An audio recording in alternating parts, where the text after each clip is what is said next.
It's a gloomy morning. Good morning, everyone.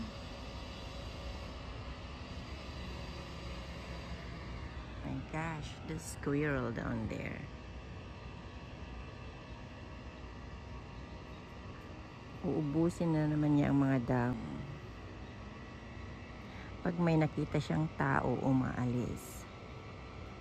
But sometime, ayan, ang dami kong tanim dyan pero kinain. Isang kalabasa lang yung umayos or tumubo ng maayos. And here, magpo-flower na siguro itong aking, what do you call this one? Lavender. I think there is.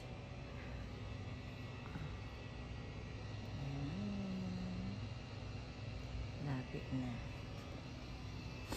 But I love my calamansi.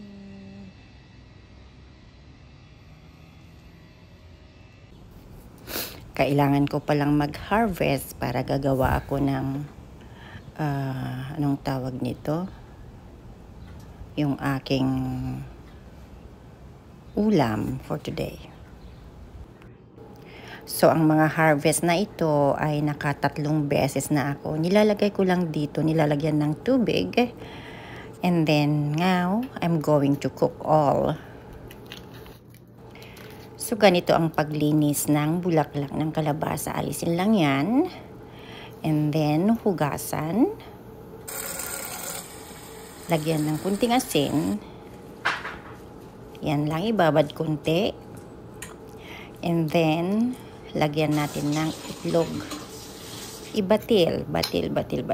And then, easy. Kunti lang na mantikang ilagay sa palayok. Iluto na ng ganyan. It's tortang bulaklak ng kalabasa. Diba? Pwedeng luto yan. Pwede rin iprito. But this is my favorite. Ayan, luto na. Masarap na. So, bukas mag-harvest ulit ako. Hopefully, makadami ako bukas. So, this is my breakfast before going to work. Healthy. Full of calcium. Because ang kalabasa ay ang kanyang bulaklak ay vitamin C yan. Plus, itlog, protein.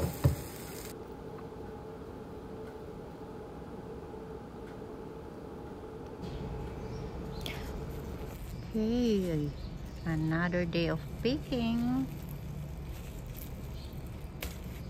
Pang-anim na picking ko na ito. So means a lot of time still bago ako uwi, makaluto pa ako ng additional tortang bulaklak ng kalabasa. And then, ang aking bougainville, namumulaklak na sila. Ulit. Diba cute?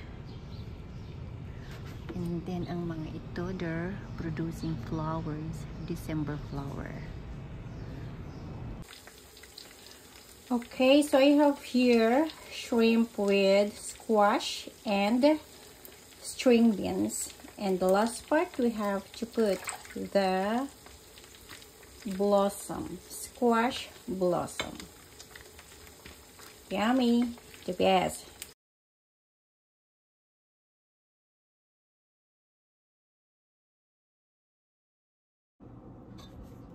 Okay, I have flour, 2 cups, 2 tablespoons of baking powder, salt and baking soda. And here is mixed berries, banana, strawberry, and strawberry. And now, plus 6 tablespoons of butter. Ngayon, lalagyan natin ng additional 1/2 to 3/4 cup of milk. Yan.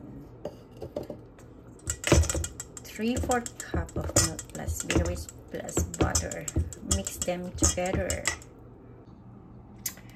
So mix the wet ingredients to the dry one and mix it well.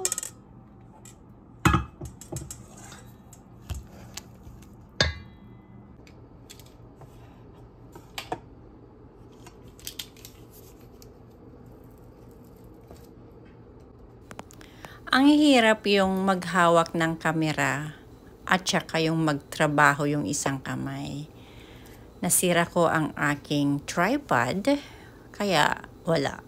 But anyways, ito, tapos na. Ibibake ko siya sa 350 and then lulutuin ng few minutes. Itong maliliit, mga 12 minutes lang luto na siya.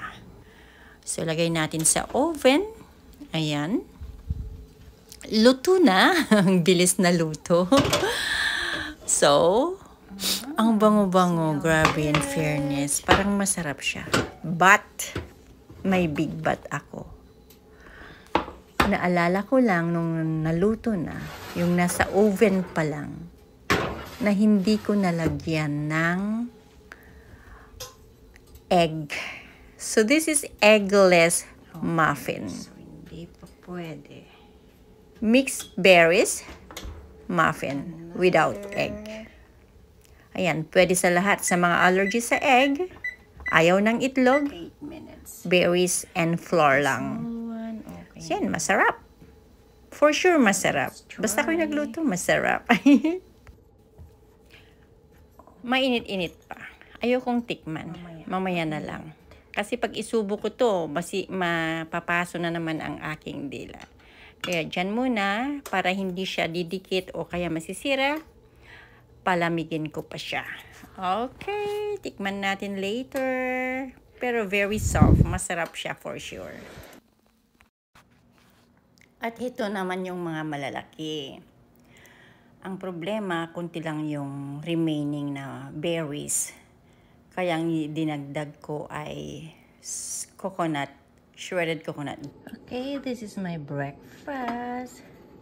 Ayan, lahat homemade. So this is the muffin I bake. Kunti lang na ilagay kong blueberry inside at saka yung strawberry niya. And then of course a fresh strawberry plus coffee. Let's eat.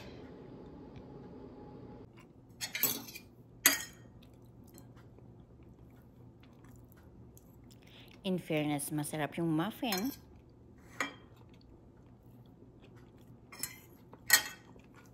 Babay na. Hindi ko na ipapakita kung paano ako kumain. Again, thank you so much for watching and see you next time. Bye!